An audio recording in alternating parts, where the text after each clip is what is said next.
You're watching The Breakfast Club.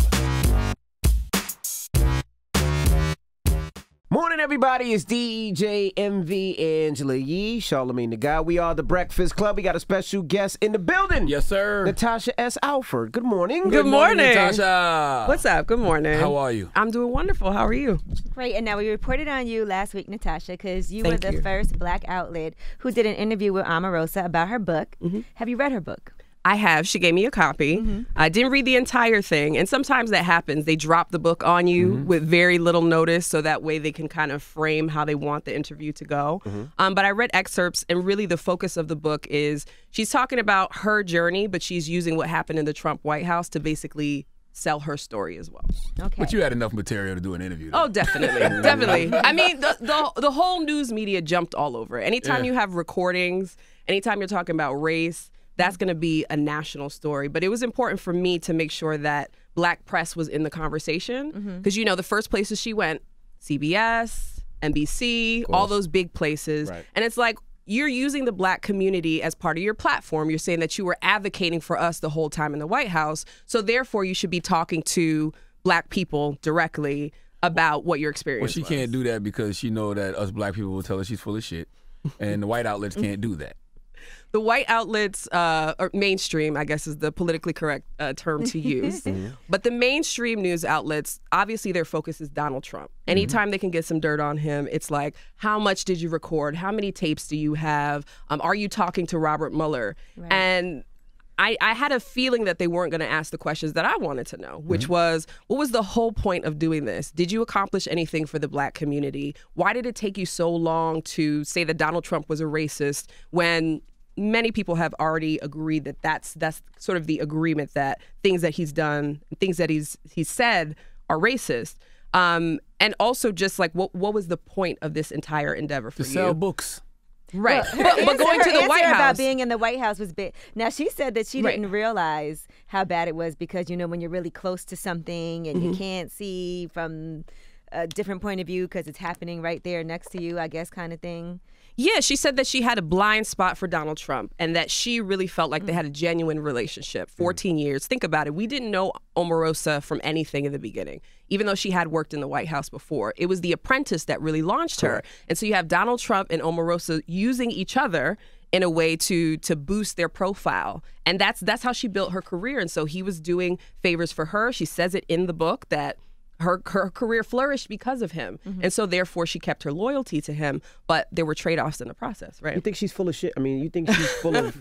Give your answer. I knew you were going to ask that question. So as a journalist, right, my job is to be at the table and to ask the questions. Ask questions that are going to sort of force that person to address what everybody wants to know. And then I leave it to the people to talk about how they feel. So if you notice in that interview, Not your opinion. it was not my opinion. There are commentators for that, and they are good at it. You know, when Angela Rye goes in, like the whole crowd is clapping. 100%. But we got to have journalists too. We got to have people who their primary objective is not commentary or opinion, Just to but get it the is to be story. able to tell the story. Yeah, yeah, true. And so Tell us that the was my story. job. Tell us the story behind the scenes, right? Oh my What God. happened for you to be able to get this It was interview? crazy. Because, like you said, she wasn't doing any Black outlets, but Right. somehow you guys snagged the first interview with her. How did that happen behind the scenes? Was it difficult?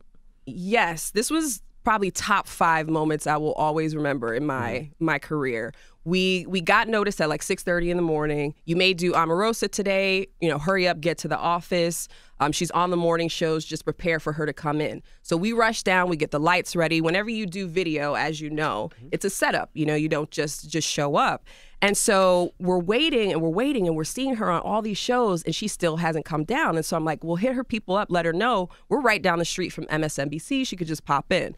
By the time the afternoon comes, they're like, she's booked for the rest of the day.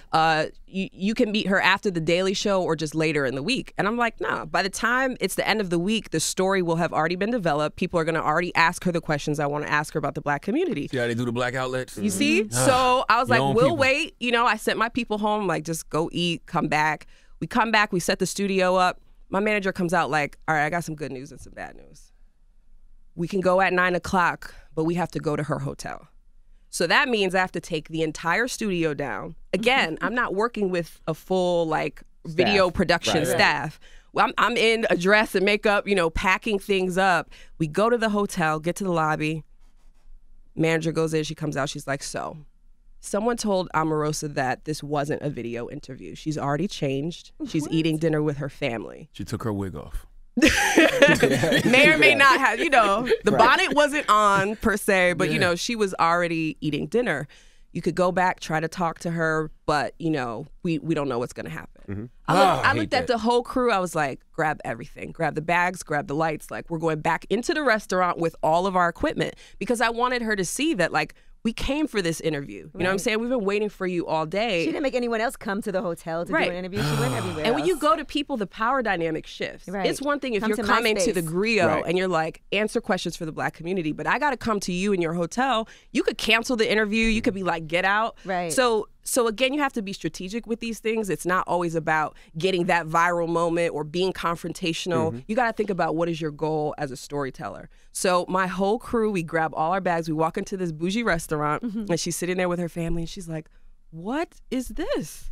And I was just like, Omarosa, you know, we've been waiting all day. We really think this story is important that you talk to the Black community. And she was just like, I mean, this is unacceptable. This shouldn't have happened to you. Diversity press is important. How about we do it tomorrow after Tom Joyner? And I was like, oh boy, I'm not going after. I love Tom Joyner. She tried to pop in that Tom Joyner too. Like, just so you know, I am doing some more Black press. Tom Joyner. I'm Don't doing get Tom blacker Joyner. than Tom Joyner. I'm Shout out like, to Tom Joyner. Shout out to Tom Joyner, right? Been Salute listening to to the Tom radio Joyner god, Tom Joyner. Absolutely. since I was a kid, but I was like, no, I want to go first, you know, and so I think she respected that, and she was like, you know, she's like, I'm gonna do this interview. Just let me finish dinner with my family or whatever. And to her credit, she went, she got changed again, she got dressed, and this is after hours of being on TV. How long did it take since you said let's do this? Listen, this was she did pretty well. It was within the hour. Fast, you went upstairs, dressed, and came back down. And you know, I'm in heels, setting up cameras, get everything together. So What did she So in other smell words, like? you're saying, shout out to Omarosa. I wouldn't say No, I'm kidding. that. Oh God. What did Don't set the internet up to drag me. what did she smell like? Like just like a Why you care? like I It's don't know, like cocoa snake butter. eggs. Like, I don't know. Cocoa butter. I'm thinking Avon. Avon. She's let me tell you something. She's media savvy. She's clean. You know what I'm saying? She came pressed. She was ready to go. She know what she's doing. She's recording you the whole time. You didn't even know Exactly, it. and that's the thing. This is like it's a transactional thing. She has an agenda. It's clear she wants to sell books. We want to tell the story of where do you stand with the Black community. So she comes in. They're like, you have 12 minutes. Her husband and her book people sit right there in front of me. You don't see that on the camera, but they are right there. And then we go in and we start asking questions. And I knew there were three things I wanted to ask. Why did it take so long for you to call Donald Trump a racist? What did you actually accomplish for the Black community? And what do you say to people in the Black community who feel like you betrayed them? And so that was the focus. And I think the energy, she may have thought, like you said, that because she did us that favor, it was like, okay, this is going to be friendly. smooth. You know, she was right. real, like, just chill in the beginning, like, okay, let's do this. And I think when I asked her those questions, she was like, okay, and, you know, gave the answer that I'm sure that she prepared and thought about. Yes. But I wanted to get her on the record, and then I wanted to leave it to Black people to decide how they felt. You know, we all feel different, but the majority of people who read the Grio are like, nah, sis, like, you're not coming back to the bar. Yeah, you know why? You did a great job, by the You way. did do a good. You did a Thank great you so job. much. I was You very always do a excited great when I job, though. saw You did a your great interview. job. Thanks, Charlotte. But I would respect her if she had quit. You know what I'm saying? If she was in the White House recording all those people and then she quit and then revealed it, then she's like the spook who sat by the door. You got fired, man. Like you didn't quit. Like, and you was dealing with Donald Trump's BS since Celebrity Apprentice. Right. And that question, you're absolutely right about the timing thing, because when she quit, she went on ABC with Deborah Roberts and But said, she didn't even quit. well, right. She resigned, she said, but then it came out that she quit. She said, he's not racist, he's racial. I don't know Right. what that So means. Right. so there was I believe this is my opinion or my speculation. Okay, you can give opinions. Speculation that she was like, there's still a benefit to me being cool with him, right? This is just politics. But if he switches up on me, if there's something that I can't get, then I'm basically releasing all the tapes. And she said in another interview that all politicians lie, or that in politics people lie. So I believe we're looking at somebody who's a masterful media communicator. Like, she's very skilled, and she basically is using the things that she learned from Donald Trump to get back at Donald Trump. This whole thing's a big game of Celebrity Apprentice. I think it's a big game, but you know, you don't have to buy her book to understand that when Donald Trump calls her a dog and says that she's a lowlife, that's continual disrespect on Black people, which he's been doing. We've seen it with Maxine Waters and LeBron James saying things about our IQ. Like, all of that is playing off of racial stereotypes. And so it puts people in a weird position because they're like, I don't want to defend Omarosa, but at the same time, like, you can't be talking to Black women like that. Now, I will say this, though. Just to play white devil's advocate, I saw Reverend Al Sharpton yesterday on his show. He played like 6 clips of Donald Trump calling people dogs. That's just like a term he uses for whatever reason. White and Black people? Yeah, he has used it for other people. Like cowardly dog. Everything's a dog. But what's the legality of taping the president? Like, I didn't think you could just do that. I don't know. Well, you can't. You're not even supposed to bring in any type of devices or even your phone. Well, that's why they're upset. But that's why people are also like, what type of White House is this? Yeah. Where you can be in the situation room just recording whatever. Kevin Hart takes your phone, but the White House don't? Like, that's crazy. And be still mad about getting kicked out of a Kevin Hart show. Really? That happened too?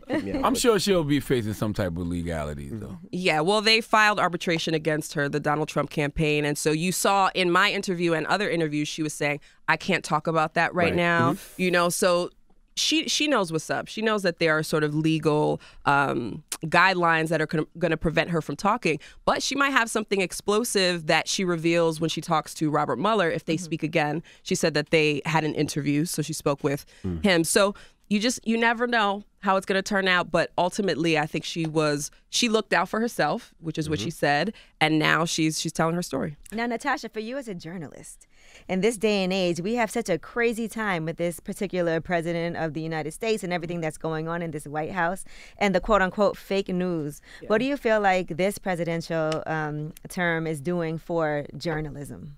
Well, it's certainly highlighting how important we are, right? The fact that Donald Trump continually attacks us shows that the press is a threat.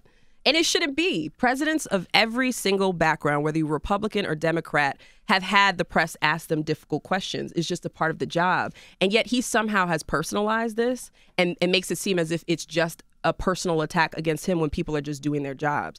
I think what's scary for me is seeing people, murdered in their newsroom in Maryland. 5 journalists were murdered. Right. Like, really? that is crazy. A shooter in Annapolis, Maryland, 5 journalists. There was a guy who had a vendetta against the newspaper because they published a story about him. And so he went in and shot and killed all those people. Yeah, we did a whole story about it. I don't remember that one. Yeah, she did a whole story on it. Well, the thing is, Donald Trump said, this is horrible. He speaks out against it. But then his actions, he goes right back to attacking the press after that. Right. And so that's why more than 300 newspapers released editorials saying, listen, freedom of the press, that's just a part of democracy. And we have to protect that. And Donald Trump is attacking that every single day. So I think it just makes you be more on your P's and Q's, and you feel a sense of responsibility to get the story right. But also that's why I try to avoid bias, because people are already assuming that we're biased anyways. And so if you just focus on the facts, I think the facts speak for themselves and the story speaks for itself. How difficult is it for you to not say anything, being a Black woman with so many things happening against us? Yeah. Sometimes I'm sure you want to insert how you feel, and it has to take a lot for you to have to hold that back. Yeah, well, have you guys heard of Ida B. Wells? Do you know who that is? Of course. Okay, just checking, because you're woke, Charlamagne. I just want to make sure. I don't like that word, but yeah. You drop your Black history facts and stuff. She's people are just learning about her, but this is a pioneering Black woman journalist who, back in the 1860s, was stepping up on train cars and fighting back and writing about lynching when mainstream newspapers didn't want to talk about Black men being lynched. And so they actually firebombed her office because she was writing about these things. So when we talk about the importance of the press, you can still take a position, right? The mainstream was ignoring Black people being killed. She was like, nah, this is a problem. And she was still an investigative reporter, a legitimate journalist. So I think sometimes the truth is just the truth. You know what I'm saying? And it's it's up to us to still speak about those things. So that's why I like being at the Grio, because I can do that. And Ida B. Wells looks like she could be Bruno Mars' mama. Wait, who? Ida B. Wells looks like she could be Bruno Mars' mama or sister. Okay. I'm serious. Okay. Now, if you're invited to the White House to go sit down with Donald Trump, are you up in there? Because as an investigative journalist. That's a good question. Yeah, I would ask him questions. I asked him a question before. On the campaign trail, back when nobody thought he was going to win, or maybe not nobody, but a lot of the, Nobody thought he was going to win. The establishment was Right. like, nah, Hillary Clinton's going to win. I still was communicating with Republican sources. And I was like, I want to know what his plan is for the black community. So they actually invited me to the Trump Tower with other people. Now, I thought I could ask a question. I was told, you might be able to ask a question. Then I get there and they're like, no questions. And I was like, and they were like, are you going to be a problem? They had to make sure Wow. they heard your voice over the phone. They was like, I don't know if she's black or not. Let's wait till she get here. Then she get here. It's like, nope, no questions. The woman said, are you going to be a problem? Wow. And she actually turned away another guy who worked for another black outlet. She was like, you're not on the list. So I'm like, I'm the only black person going up into this room. Wow. So I was just like, no, I'm not going to be a problem. I didn't say I was going to ask a question, though. We got up there, somebody said, what do we have going on here? It was like black and Latino business fellows who he was saying, look, I'm helping black and Latinos become entrepreneurs. And so right as everybody was about to leave, I was just like, Mr. Trump, what is your plan? This is not the exact words that I use, but what is your plan for dealing with bank discrimination against African Americans? Because we don't get loans at the same rate, like we're often discriminated against. And he answered, and I was going live on my phone just in case they kick me out. I was like, I wanted everybody to see dragged it. out of here. He's just, that's a problem. We're definitely going to do something to handle that. Great question. Next question. So, right. Next question. Right. So I don't mind asking him questions. Right. And I think if I take anything from this, the one thing I will say is being in the room is important. But everybody has a role to play. We need commentators who call it like they see it. We need people who are just telling the story of what the heck is happening right now in the country. And everybody has a role to play in like getting us closer to the truth. And as a young black millennial Latina, all of that, like I can bring a unique perspective because that's my perspective and story that I'm bringing to my job. And you better than me because I'd have been raised my hand and be like, so Donald Trump, what do you think about America's improving their relationship with Wakanda? Like, you know what I'm saying? And he would probably be like, this is before the movie. Actually, this was before the movie came out, but he might actually believe Wakanda is a real place. You never know. Yeah. All right, now you've also said you don't like the way that Latinos are portrayed in media. So talk about that with us. Yeah, well, I wrote a New York Times op-ed about growing up Black Latina. My mother is Puerto Rican, my dad is African American, and there weren't a lot of people that looked like me on TV. It's something that more and more people have been talking about. And I was saying that on Instagram, actually, like there's a lot of us who get together and we post images and we're, I'm proud to be from Puerto Rico or Dominican Republic or Honduras. And we're changing the way that people perceive things. And you see more and more, Lala, Dasha Polanco, like Sunny, she's my inspiration because she's in journalism and she has African-American and Puerto Rican background. So the more people you see like you feel like, okay, I do belong. But when I was growing up, I didn't see that. And so sometimes I felt like I just started saying I was Black at a certain point. And that doesn't mean I wasn't Puerto Rican, but I didn't feel like having to explain because people would be like, oh, well, speak Spanish. Oh, you're not really Puerto Rican if you don't, and it's just like, okay, but my culture, I love my culture. Right. You can't take that from me. 100%. So, and you got idiots out here who don't know what Afro-Latino is. Me and Envy were a couple of those idiots at one point. How did you feel when you saw gotta that? learn. I was like, Charlamagne. Come on, Charlamagne. We were a couple idiots at that point. We didn't Charlamagne. I thought weren't you just like, I almost felt like you were playing devil's advocate, like you said, just to kind of get her riled up. Is that true or no? No, I wasn't. I was. No clue. You really didn't know? We both didn't know. Well, no, I knew. No, I take that back. I didn't know what Afro-Latino was because I had that conversation prior with a couple of Afro-Latinos. And Dasha Polanco had came. And Dasha Polanco. Now, when Dasha came, I had no clue what it was. So that was your intro to Afro-Latino? Yes, because she said the term, and I was like, well, what is that? And but when Amara was here, I was asking her about being in her head based off my own experiences. I'm sorry, what did I say? Amara. I was asking her, was she in her head based off my experiences of being a Black man? And sometimes you walk in these rooms and it's nothing but white people, and you might hear a white guy go, boy, you doing your thing. And in your mind, you're like, what the fuck you mean, boy? So that's what I meant when I was asking her, was she in her head, not about her experiences as an Afro-Latino in this country. I mean, I'm glad she exists, honestly. Even if it is on a reality show and some people are like, but it's for the storyline. Yeah, exactly. And so she's got a deal now and everything. Yeah, and then it forces, like you really see it in the other countries, but it really is like all white Latinos on TV, But you know what the problem is? So The in the problem is- magazines. Before she Telenovelas. told her story, like I was explaining, I don't watch those outlets, so I have no clue. You know, but now that she explains it and then you start to see, then you understand. Yeah. Maybe he's Afro-Latino. He just don't claim I it. am not Afro-Latino. My wife is. Come but on, I'm guess not. where he's from. Come on. Guess. Where are you from? Guess, Natasha. Guess. From New York. I'm That's right. saying the island. Dominica. Okay. The Caribbean. Caribbean. Yeah. Okay. There's no Spanish Charlamagne blood thinks in it's me at Dominican all. Republic. There's That's not. why. Charlamagne swears I'm Dominican because I wear white jeans. But I'm Dominica. that's not Dominican Republic, man. It's totally different. You know what? Forget it. Oh, sorry. I don't have no problems with the Dominicans. I don't know Oh what you call my them. God. we really were just dropped off on different boats though. That's Right. the other thing people don't understand. And I'm glad we're having the conversation. It's like we have so many similarities, even though we, say, oh, well, some people would just be like, well, I'm just Dominican or I'm just Puerto Rican or whatever. And it's like, but Africa literally is the influence, the food that you eat and the music that you listen to. In the slave trade, we were just dropped off in different places and we created cultures out of that, but the source is the same. And so I'm just happy to see more Afro-Latina and Latinos being like, I'm Black, I'm proud to be from wherever, but at the end of the day, like, I'm Black, where it applies. So, Right. yeah. Well, Natasha, I just want to say congratulations to you on everything that you've been Thank you. doing. Keep doing good work, upward. Natasha. And You're thank you for necessary joining out us. We here. appreciate it. I really appreciate it. Thank you for the opportunity to come on and talk about my story. And Appreciate shout out you to the guys. Grio and everything. Me and Natasha got to spend some time at the NABJ. NABJ, yes. We both got honored at a dinner. Yeah. So that was NABJ beautiful. was awesome. NABJ, for anybody that doesn't know, National Association of Black Journalists, and we exist to support journalists, but also to make sure that we're heard, whether you're working in a predominantly white newsroom or if you're in Black press. So Right. that was a great weekend. It's a Jamel popular Hill, weekend. she won Journalist of the Year. I got Emerging Journalist of the Year.